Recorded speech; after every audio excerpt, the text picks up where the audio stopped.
Pierre Laurent, le secrétaire national du Parti communiste français, est l'invité cette semaine de Preuve par Trois. Bonsoir. Bonsoir. Et merci d'être avec nous pour un large balayage de tous les sujets politiques du moment. L'action de François Hollande et de son gouvernement que vous combattez tout en vous alliant à Paris avec la socialiste Anne Hidalgo. L'avenir du Front de gauche et votre relation personnelle au point mort avec Jean-Luc Mélenchon.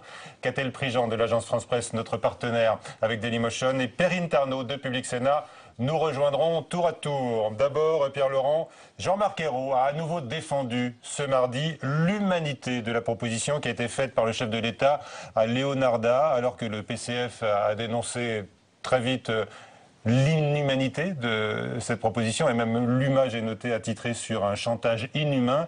Est-ce que vous comptez sur la mobilisation lycéenne pour faire fléchir le gouvernement en faveur de toute sa famille? Écoutez, bon, en ce moment, les lycéens sont en vacances, mais ce qui est certain sur cette affaire, c'est que on ne peut pas demander à une enfant de 15 ans de choisir entre la France et sa famille. Donc, soit on fait le choix de la faire rentrer avec sa famille, mais on ne peut pas la mettre devant un chantage de ce type qui la met personnellement dans une situation impossible. Pourquoi Moi, chantage? je crois. Parce qu'on demande à une enfant de 15 ans de faire un choix impossible, Elle l'examine elle-même puisqu'elle dit hésiter. Et pour cause, puisqu'on la met devant une situation impossible, elle est donc manifestement devant le doute. Moi, je n'ai pas parlé personnellement avec elle. Mais je crois que ce qui est dramatique dans cette affaire, c'est que nous avons en France des lycéens, des collégiens, des lycéens, même des enfants plus jeunes, qui sont scolarisés dans notre pays, qui sont parfois depuis plusieurs années ici, qui ont commencé à poursuivre des études, qui maîtrisent notre langue. Et ce sera un gage de confiance de la France que de les aider à poursuivre leurs études en France et d'aider leurs familles à s'installer dans notre pays. On ne comprend pas dans l'attitude du gouvernement, dans l'attitude du ministre de l'Intérieur, et je ne parle pas des déclarations de la droite et de l'extrême droite, pourquoi on a peur de cette situation, alors qu'en fait, je crois que ce serait, je le répète, le signe d'une confiance de la France en elle-même que d'accueillir ces enfants scolarisés. On parle des enfants, mais ce sont les familles qui réclament une immigration économique. Vous pensez que le pays a les moyens encore aujourd'hui? Mais je crois que nous sommes dans un monde où il va y avoir des migrations, des gens qui se déplacent, des gens qui vivent dans un pays, qui vont aller vivre dans un autre. Les accompagner, les encourager. Mais je crois que la France a eu les moyens, a toujours eu les moyens, et sait très bien accueillir et sait très bien organiser la solidarité, celle de l'État, mais pas seulement.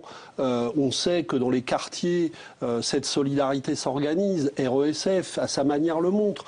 Donc la France est capable d'accueillir. Oui, mais est-ce que tous les immigrés sont capables de s'intégrer? Je reprends pas seulement la formulation de Manuel Valls, vous allez pouvoir revenir sur le cas du ministre de l'Intérieur, mais je reviens sur le cas de la famille d'Ibrahim, qui est quand même sérieusement épinglée par le rapport de l'inspection générale de l'administration entre le refus de travailler du père, par exemple, et puis l'absentéisme scolaire des enfants, de tous leurs enfants. Oui, mais il y a, on met en exergue, et c'est ça qui est dramatique dans cette situation, une famille. Mais on sait très bien que la politique du gouvernement, qui est défendue par Manuel Valls, procède comme celle qui l'a précédée, avec un objectif de chiffres. Donc il faut expulser 18 000, 20 000 personnes par an. Et on ne s'occupe pas de cette question-là. Alors qu'en vérité, on sait très bien que ça n'est pas une difficulté pour la France de faire ça. Et on pourrait très bien accueillir ces familles. Moi, je crois que ce qui est inquiétant dans la situation actuelle, c'est qu'en fait, oui, je pense. Et je vois que dans la situation actuelle, on voit bien qu'il y a une saturation autour de ces questions. Mais oui, il y a une exaspération de l'opinion publique, mais qui n'est pas tellement celle que vous exprimez. Il y a une saturation organisée par des responsables politiques pour nous détourner des vraies causes de la crise. La crise actuelle qui met beaucoup de gens, oui, entre autres.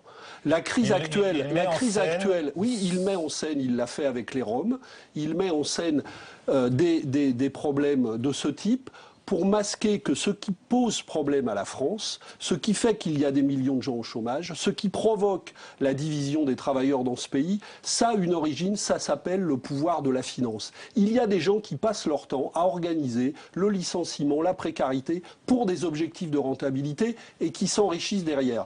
Et on ne veut plus mener ce débat dans le pays alors que c'était le débat central au moment de la présidentielle. Vous dites que Manuel Valls fait diversion. Absolument, absolument. On désigne les Roms comme des boucs émissaires, alors qu'en vérité, il y a des millions de gens qui souffrent dans ce pays parce que la finance organise le licenciement de leur famille. Alors, si je vous comprends bien, hein, Pierre Laurent, vous dites qu'il faut arrêter toutes les expulsions d'enfants scolarisés. Oui. D'accord. Donc, ça veut dire qu'on cesse d'expulser toutes ces familles, toutes leurs familles, tous leurs parents en situation irrégulière. Oui, je pense qu'il faut... On régularise tout le monde. Écoutez, mais c'est une proposition que nous faisons. Je pense que ça... On régularise tout le monde. Mais d'ailleurs, le fait qu'il y ait en France des gens qui soient sans papier, qui soient dans cette situation, est un problème pour tous les travailleurs. Parce que ces gens-là sont exploités avec leur situation de sans-papier pour mettre en concurrence des travailleurs entre eux. Et si on régularisait ces travailleurs, eh bien, et d'ailleurs c'est ce qu'avait très bien montré la grève des travailleurs sans-papier qui a duré si longtemps en Île-de-France, on avait vu à ce moment-là surgir de beaucoup d'entreprises des travailleurs invisibles qui sont en fait employés par des patrons qui ont pignon sur rue, qui sont des gens extrêmement connus, qui sont des grands groupes et qui se font de l'argent sur ces pauvres gens. Alors, si je vous comprends bien, le discours est clair, hein, Pierre Laurent, et si je reprends ce qu'a dit Jean-Pierre Chevènement, vous êtes un sans-papiériste, un sans-frontiériste. Oui, mais je suis un internationaliste, je suis un communiste internationaliste, et ça depuis longtemps. Mais ce que je veux surtout, c'est que les gens qui m'écoutent comprennent une chose. Ce dont on veut, ce qu'on essaye de masquer dans la situation, c'est qu'il y a 50 milliards d'euros d'évasion fiscale, il y a 170 milliards d'euros de cadeaux fiscaux, d'exonération de cotisations sociales, il y a des gens qui continuent à s'en foutre plein la poche. On vient de nous parler il y a quelque temps du travail du dimanche. On a oublié de nous dire une chose, c'est que le propriétaire de ces magasins qui veulent ouvrir le dimanche, c'est la famille Muliez, une des familles les plus riches de notre pays et qui sont enrichies toutes ces dernières années. Et cette cause profonde de la crise, on veut évacuer cette question du débat. Moi, je pense que la France a les moyens de son développement, à condition de cesser de se faire racketter par le pouvoir de la finance. Et c'est ça le vrai problème, et c'est pas la situation de travailleurs immigrés qui sont eux aussi des victimes de la misère. Donc, la France est rackettée. Oui, elle est rackettée par les prélèvements financiers, par des frais bancaires exagérés, par ceux qui refusent de payer leurs impôts. Les grands groupes du CAC 40... Les patrons, ils disent que ce sont eux qui sont rackettés par l'État. Oui, mais les grands groupes du CAC 40, ça c'est des rapports officiels qu'ils disent, ils payent en moyenne 8% d'impôts quand le taux d'impôt sur les sociétés est officiellement de 33%. Alors, vous n'avez pas répondu tout à l'heure sur la mobilisation des collégiens, des lycéens. Est-ce qu'elle doit continuer? Vous l'encouragez? Mais je crois que la jeunesse s'est mobilisée spontanément parce qu'elle n'accepte pas cette situation. Vous les soutenez. Mais bien sûr, les jeunes, à leur manière, ont essayé de réveiller les valeurs qui font de la France. Parce que la solidarité, la fraternité, ça fait partie des valeurs de la République. Et ça se vit au quotidien. Et ces jeunes lycéens qui ont manifesté spontanément ne comprennent pas ce qui se passe parce qu'ils voient des copains à eux être expulsés du jour au lendemain alors qu'ils vivent à leur côté depuis des années sans aucun problème. Vous leur dites, ils sont en vacances, hein, c'est là tout simple pour l'instant, le combat continue. Oui, bien sûr, le combat continue et pas seulement à la rentrée des vacances, mais pour plus longtemps. Justement, parce que il y aura une manifestation. Il y a une manifestation qui est annoncée le 5 novembre, vous la soutenez? Bien sûr, et si je peux y être, j'y serai. Je ne sais pas si je pourrai y être, mais si je peux y être, j'y serai. Vous y serez en tous les cas. Vous savez que le pouvoir est assez effrayé par les manifestations des lycéens. Hein. Ils surveillent ça un peu comme le lait sur le feu. Là, vous vous dites, allez-y, continuez. Mais les gens qui ont peur de la jeunesse, c'est toujours inquiétant. Parce que c'est une preuve de manque de confiance dans l'avenir. Droite-gauche ont été un jour confrontés à la révolte lycéenne.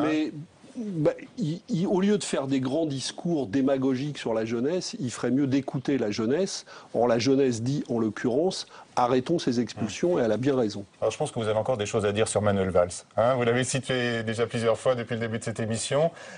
Pour beaucoup, même s'il est contesté, on le sait au sein du Parti socialiste, mais pour beaucoup, notamment des élus socialistes qui se présentent au municipal, c'est lui le seul rempart face au Front National. Et c'est lui qui est le plus utile aujourd'hui à la gauche. Mais ce n'est pas un rempart. Il fait partie de ceux qui aujourd'hui banalisent des idées qui nourrissent la montée de la droite et du Front National.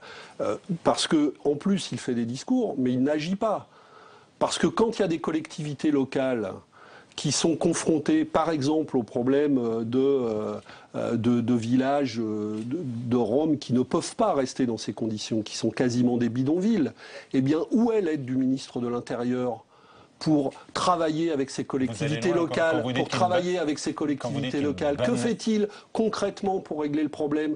Où est la table ronde que nous demandons depuis des mois avec les maires de ces villes-là pour travailler nationalement? Il banalise le discours du Front National, dites-vous? Oui, mais il banalise effectivement des idées qui sont des idées d'exclusion. Quand il dit que des populations n'arriveront jamais à s'intégrer, eh bien ce n'est pas un discours de gauche. Et d'ailleurs, Manuel Valls n'a jamais été le grand représentant de la gauche. Je rappelle que même dans la primaire socialiste, il avait fait 5% des voix. Donc ça veut dire que chez les militants socialistes, il n'est pas considéré comme le grand porteur d'une politique de gauche. Et ce qui est inquiétant dans la situation actuelle, c'est qu'il semble faire la pluie et le beau temps sur un certain nombre de décisions de l'Élysée, alors que l'Élysée devrait écouter davantage ses électeurs. Et vous considérez donc que l'Élysée a un problème d'autorité face à Manuel Valls? Mais il a un problème surtout de cap politique, de cap à gauche. C'est-à-dire qu'il a l'autorité, vous dites, un problème d'autorité. C'est Manuel Valls qui l'impose au chef de l'État? On a l'impression que qui gouverne ce pays? On a l'impression qu'en matière économique, c'est davantage les marchés financiers et les grands groupes que le pouvoir socialiste en fonction de ce qu'il avait annoncé aux électeurs. En l'occurrence, on a l'impression qu'effectivement Manuel Valls a plus d'importance que tous les socialistes que j'ai entendus condamner l'expulsion de Leonarda. Donc il y a effectivement un problème. Où est le centre de gravité de la politique qui est menée aujourd'hui par le pouvoir socialiste? La meilleure façon de rétablir ce centre de gravité, pour vous, ce serait le départ de Manuel Valls du gouvernement? Ça peut en faire partie. Il faut changer. De toute façon, moi, je pense que ce gouvernement et sa politique devront changer. Parce que moi, j'appelle un changement de cap de l'ensemble de la politique gouvernementale. Donc ça passera par un changement d'équipe. Mais la question, elle est plus globale que celle de Manuel Valls, malheureusement. D'accord, un changement d'équipe. Donnez-nous une mesure forte, symbolique, qui permettrait de vous faire entrer dans la majorité présidentielle. Mais je l'ai dit tout à l'heure. Mais je l'ai dit tout à l'heure. Il faut, par exemple, remettre la main sur les grandes richesses. C'est vague, c'est pas si vague que ça. On avait promis, prenons une mesure précise, oui. On avait promis une grande réforme de justice fiscale. Eh bien, non seulement elle n'a pas lieu, mais on a l'inverse. On a augmentation de la TVA, augmentation des taxes sur les salariés et exonération croissante. Eh bien, il faut faire exactement l'inverse. D'accord. Exactement l'inverse. Aller chercher l'argent du côté du capital. Moi, je parle. J'ai dit, il faut. Ménages, mais. Oui, il faut mener. Moi, j'ai 15 milliards sur les entreprises. J'ai proposé au Front de gauche de mener une campagne sur le coût du capital. Parce que le problème de ce pays n'est pas le coût du travail, c'est le coût du capital. Alors, vous voulez un changement de cap économique, c'est clair, et politique. L'UMP réclame un vote de confiance car la majorité explose. Vous voulez aussi un vote de confiance? Vous voulez quoi? Une dissolution? Mais un référendum? la droite, elle fait de la démagogie, alors qu'en vérité, quand je l'écoute combattre soi-disant les mesures du gouvernement, c'est toujours pour en demander plus dans le sens des exonérations pour le capital. Donc c'est pas avec le retour de la droite qu'on va sortir de cette situation.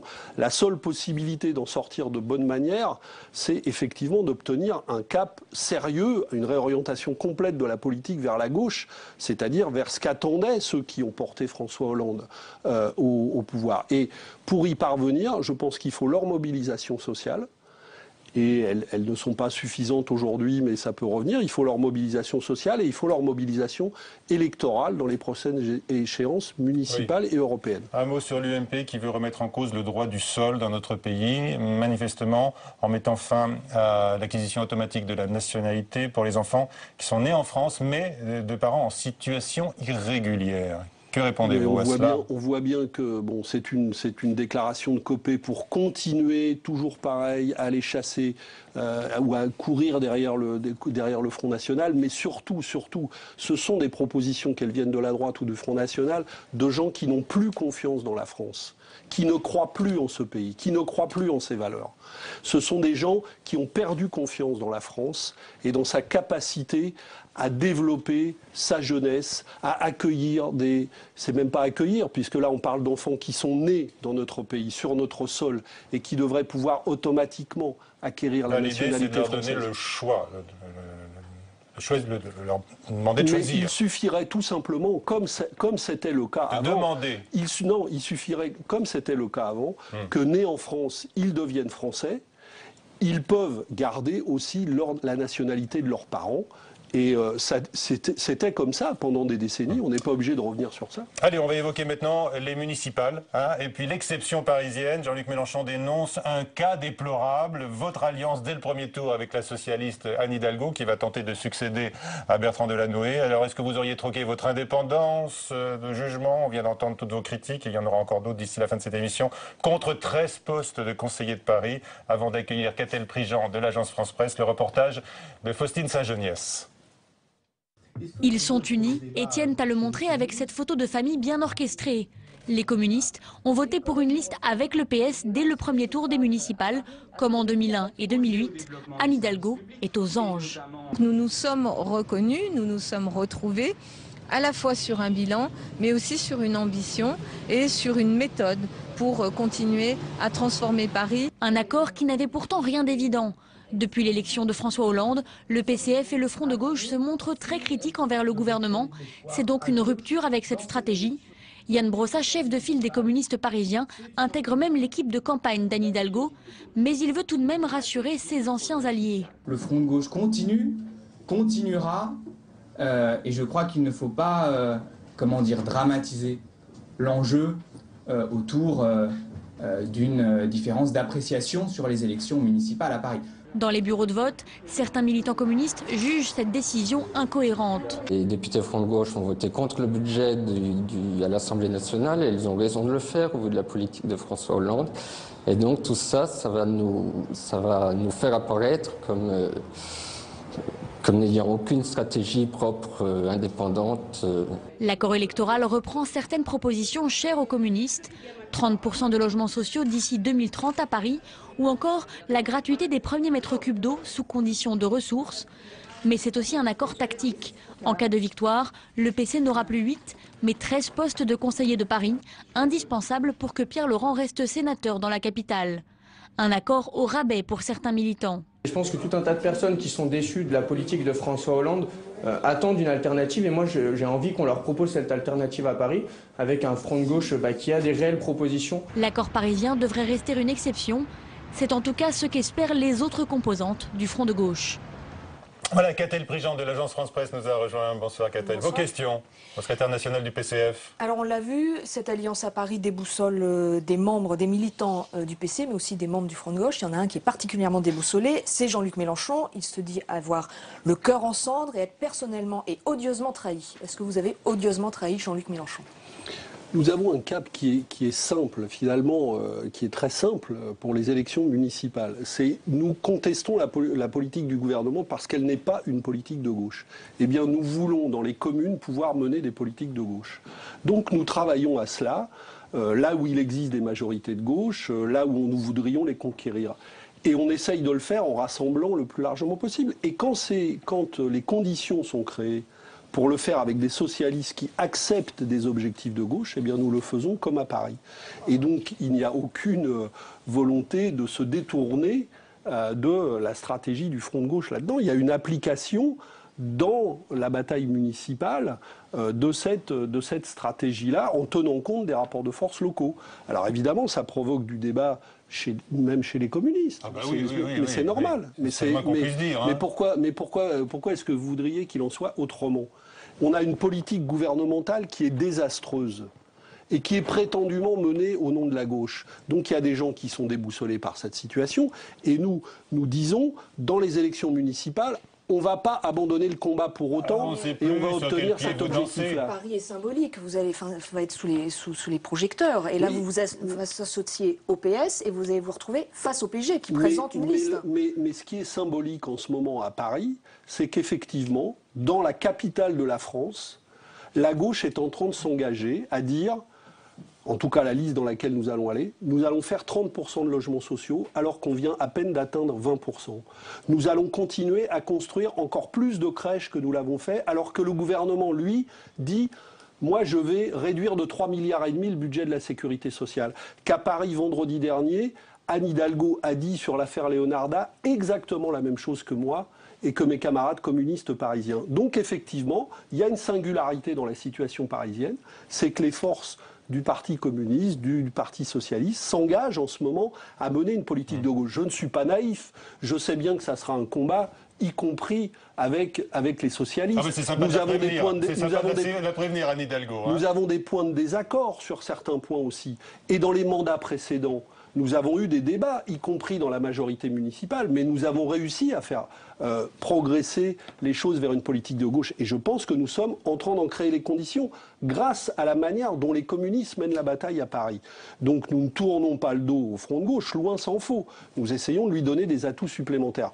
Ça fait un débat dans le front de gauche. Et Catel vient de le rappeler, il va y avoir une candidate du parti de gauche qui va même prendre l'enseigne front de gauche à Paris. Alors. Oui, mais nous aussi nous sommes dans le front de gauche. Donc il va y avoir à Paris... Confusion. Non, il ne va pas y avoir de confusion. Il y a un débat qui est transparent, qui est sur la table. Les électeurs sont majeurs. Ils entendent les arguments que nous mettons sur la table, les arguments que d'autres mettent sur la table.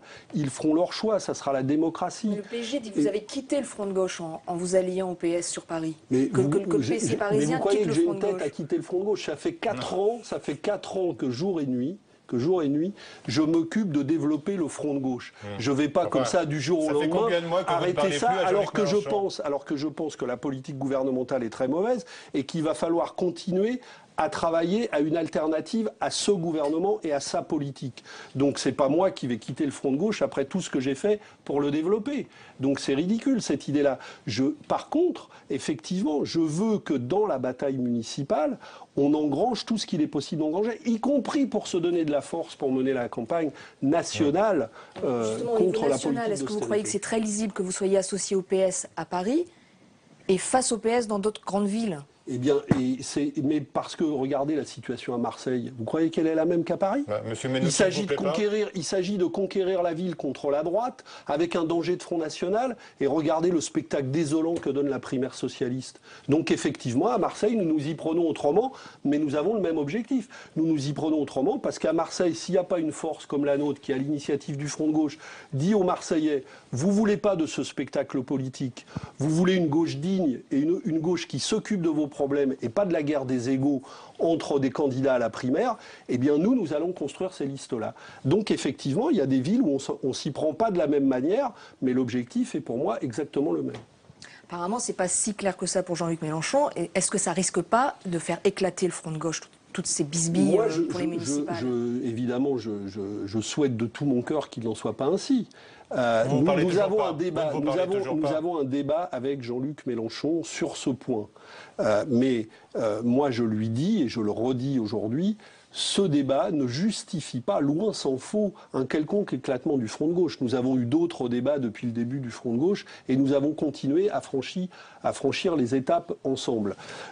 Pour le moment, ce que je constate, c'est que la majorité des organisations du front de gauche disent, la très grande majorité, la quasi-totalité, disent effectivement, nous avons un débat sur les municipales dans certaines villes, mais ça ne justifie pas de mettre en cause l'avenir du front de gauche.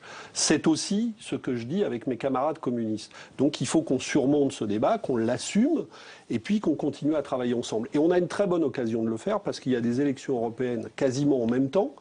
Et là, nous avons une ligne claire qui nous rassemble tous. On vient, moi je suis président du Parti de la gauche européenne, de désigner comme candidat commun pour nous être notre porte-parole au niveau de l'Europe, Alexis Tsipras, qui est le leader de Syriza en Grèce. Nous avons une très bonne occasion de mener une campagne commune nationale. Jean-Luc Mélenchon, toujours sur les européennes. D'ailleurs, il dit qu'il n'a plus aucun contact avec vous sur les européennes depuis le mois de juin. qu'il n'y a plus d'interlocuteur au PC.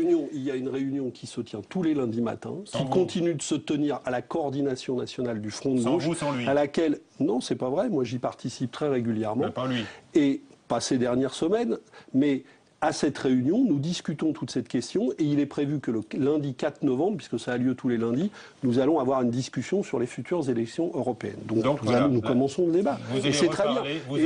Et nous publions demain une déclaration de notre comité exécutif national du Parti communiste qui dit qu'il faut maintenant aller vite dans la constitution des listes aux élections européennes et être prêt à la fin de l'année pour mener les deux batailles en commun, celle des municipales et celle des européennes. On a l'impression que vous reprenez un peu du poil de la bête face à Jean-Luc Mélenchon qui était tonitruant et omniprésent. Mais moi, j'ai jamais eu l'impression de ne pas avoir du poil. Ça, c'est les médias qui racontent ça. Mais moi, j'ai toujours joué mon rôle dans le Front de gauche, j'ai toujours eu ma place.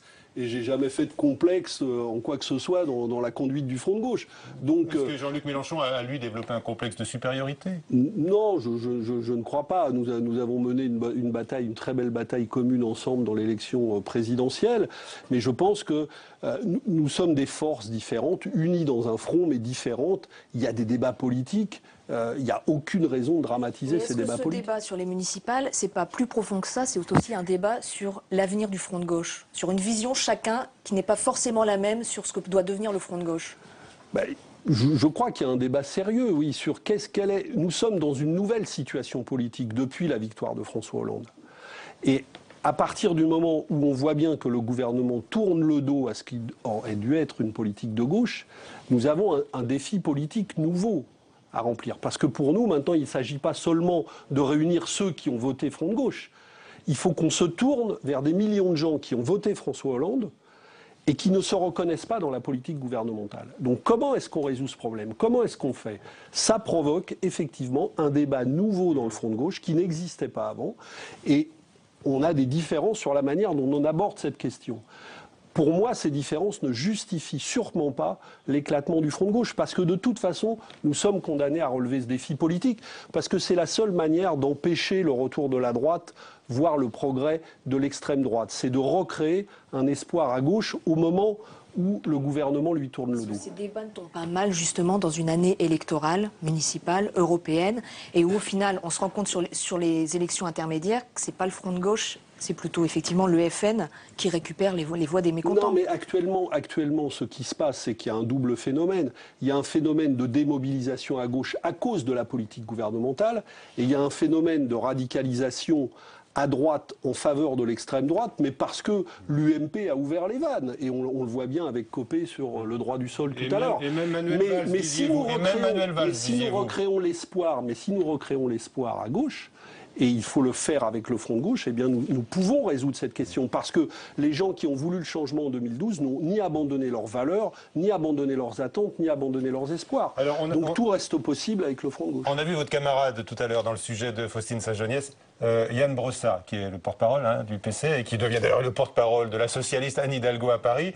Il a poussé... Il va être le porte-parole des communistes dans la campagne commune qui s'engage. Coalition, on va dire, pour Paris. Et il a poussé pour un vœu de la municipalité avec Bertrand Delanoë en faveur des Roms. Et on se souvient qu'il a demandé un village d'insertion dans le 16e arrondissement. Mais le maire lui a promis en retour d'accorder aux Roms les logements vides de la ville de Paris. C'est une bonne idée? Mais je crois que, vous savez, sur le problème des Roms... Mais sur cette question spécifique oui, mais parce que sur le problème des Roms, ce qui manque, c'est tout simplement une politique d'accueil nationale qui... Parce qu'on parle de 17 à 18 000 personnes pour la France entière. Nous sommes 60 millions. Qu'est-ce que vous dites aux habitants de la région parisienne qui attendent depuis des années un logement social et qui prennent les transports en commun c'est pas à nous qu'il faut dire ça. Nous nous battons depuis 2 mandats pour mettre à la question de la construction des logements sociaux au premier rang des priorités de la ville. Et nous l'avons obtenu, et nous obtenons que maintenant ces objectifs soient amplifiés encore, 30%. tandis que la droite à Paris, par exemple, se bat contre le moindre logement social qui doit être construit. Dès qu'il y a un projet de logement social que veut faire la ville de Paris dans le 16e, ils font des recours à n'en plus finir pour empêcher la construction de ces logements sociaux. C'est quand même pas eux qui vont venir nous donner des leçons sur la politique de logement social à Paris. Allez, merci Catel. On va accueillir Perrine Tarnaud de Public Sénat maintenant pour la troisième partie de l'émission.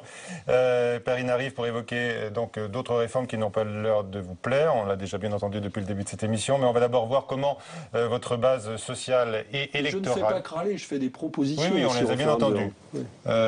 Contre la finance, particulièrement. Absolument. On va voir comment votre base est grignotée par le Front National, justement, qui parmi ces villes cibles désignées pour les prochaines municipales a notamment retenu des communes qui sont gérées de longue date par le Parti communiste français. C'est l'exemple, par exemple, de Mitry-Mory, en Seine-et-Marne, qu'a choisi Marie Brémaud. Mitry-Mory, commune...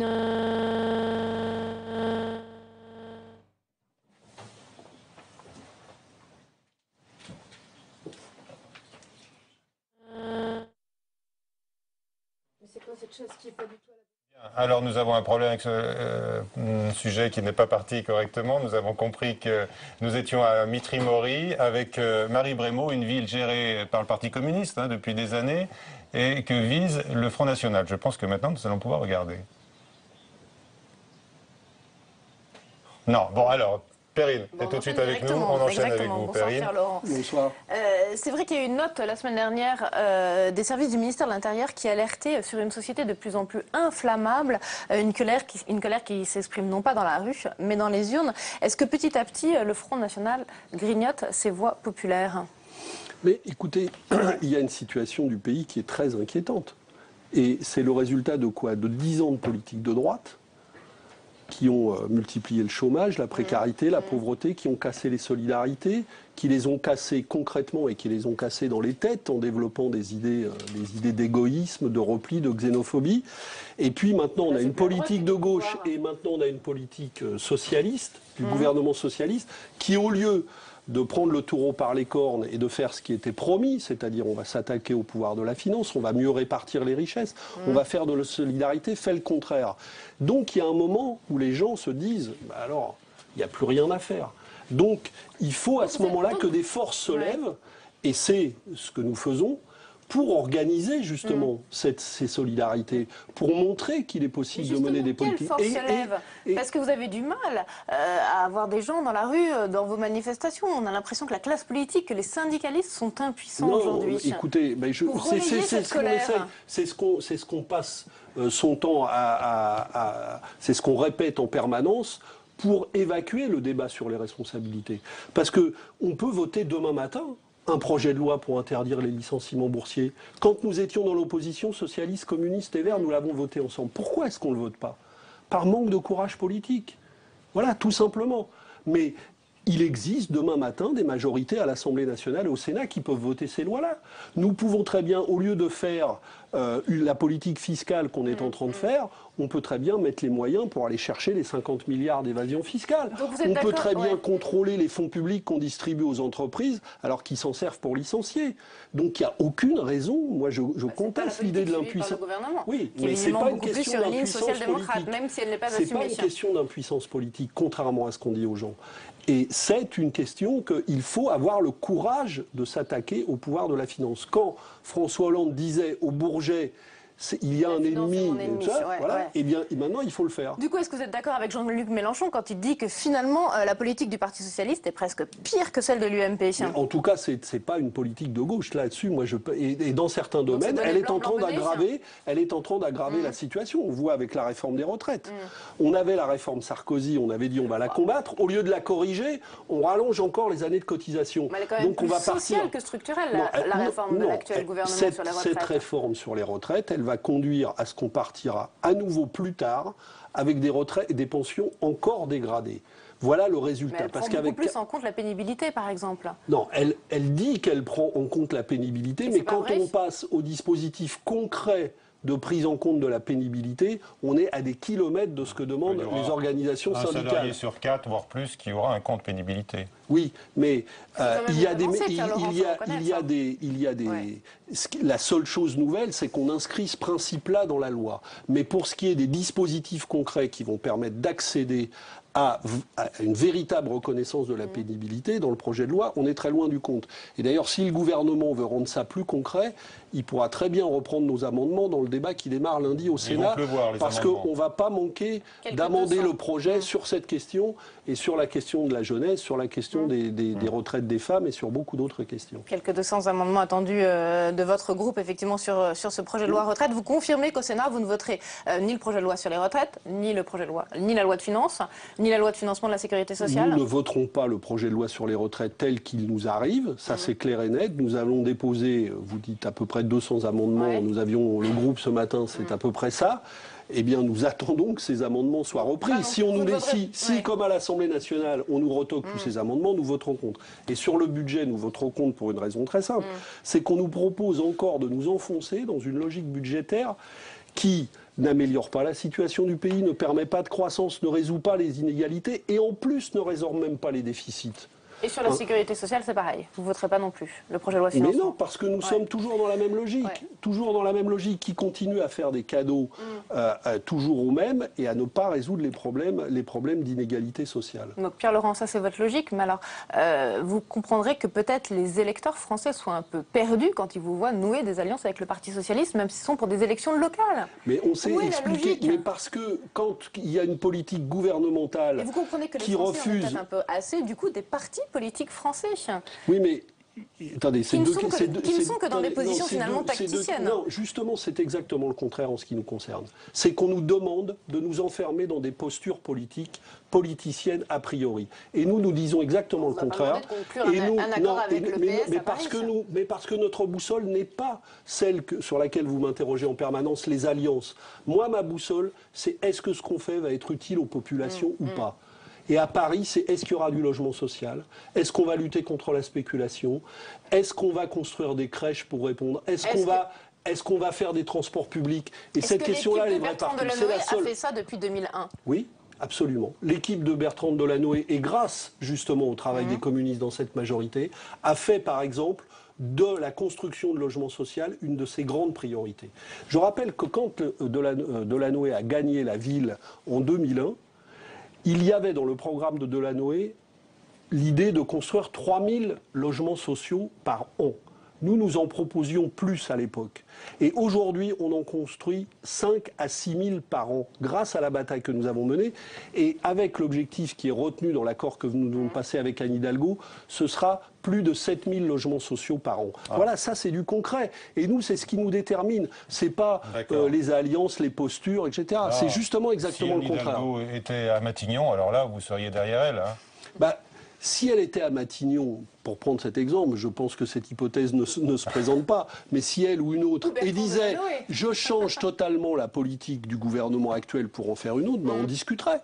Le problème, c'est qu'aujourd'hui, quand il s'agit de discuter la politique gouvernementale, du côté des dirigeants actuels du Parti socialiste, pour le moment, il n'y a personne pour dire on va faire ça. Et donc, nous ne pouvons pas prêter la main à cette politique qui va dans le mur. Mais quand, dans une commune, il est possible d'avancer dans ce sens-là, eh bien nous saisissons l'occasion. Parce que précisément, ce qui nous intéresse, c'est ce qui se passe pour les gens à l'arrivée, rien d'autre. Les agriculteurs sont mobilisés aujourd'hui contre le projet d'écotaxe qui rentrera en vigueur le 1er janvier 2014.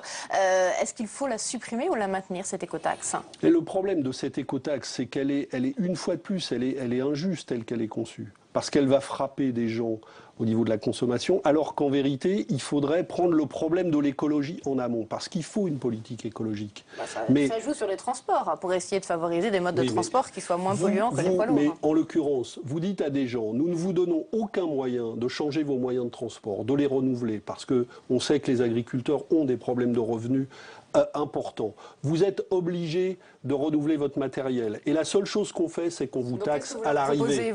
Donc, si on veut qu'ils utilisent des moyens, moins polluants, eh bien à ce moment-là, on les aide à changer d'équipement. on crée les conditions pour qu'ils changent d'équipement. On finance des nouveaux équipements et on aide les agriculteurs à moderniser dans un sens écologique leur matériel et leur mode de production. On s'attaque à la racine du problème. Là, on ne le fait pas. On dit qu'on fait ça, on ne fait rien du tout, on les laisse dans la même difficulté et on les taxe à la sortie. Mais même les Verts ne sont pas très contents. C'est une initiative du Grenelle de l'environnement. Non, mais écoutez, j'écoute ce que disent les Verts, je discute beaucoup avec eux, je n'ai pas l'impression qu'ils sautent de joie devant la politique écologique du gouvernement. D'accord. Hein, donc, ils n'arrêtent pas de dire que cette politique écologique n'est pas... Mais ils sont pour les cotaxes. Non, ils posent eux aussi des conditions sur les quotas. Sur le scandale de l'espionnage des services secrets américains vers l'Europe, vers notamment la France, vous demandez à ce que la France sorte de l'OTAN. Mais est-ce que vous voulez aussi qu'on mette fin à toute coordination, coopération de lutte contre le terrorisme? Mais écoutez, quel est le rapport? Quel est le rapport? Est-ce que vous croyez que c'est en espionnant tous les Français qui utilisent des communications téléphoniques qu'on va lutter contre le terrorisme? C'est la France qui abrite notamment la base Alliance. Il y a un problème très sérieux des rapports entre la France et les États-Unis. Surtout que cette affaire n'est pas la première. On en est déjà au 3e ou 4e incident lourd quand même. Je ne parle même pas de l'arrêt de l'avion d'Evo Morales et autres incidents diplomatiques. Jusqu'à quand on va se faire humilier par un pays qui dit « nous, on a le droit de surveiller tout le monde, on fait ce qu'on veut, personne n'a le droit de nous demander des comptes, et puis nous, on continue d'accepter ça ». Et on accepte de s'intégrer dans le commandement militaire intégré de l'OTAN sous responsabilité des Américains, et on n'a pas notre mot à dire. Moi, j'ai connu même à droite quand même des dirigeants politiques qui avaient un peu plus de dignité pour faire respecter la parole de la France. Il faut faire quoi aujourd'hui? Il faut remettre en cause notamment les accords de libre-échange? Oui, non seulement il faut remettre en cause ceux qui existent, mais il ne faut surtout pas aller vers ce qu'on nous propose en Europe, le pacte transatlantique, le traité du grand marché transatlantique, qui préconise de libéraliser tous les échanges et qui va ouvrir en fait nos marchés aux États-Unis sans aucune contrepartie. D'ailleurs, plus de dignité, demandez-vous. Hein.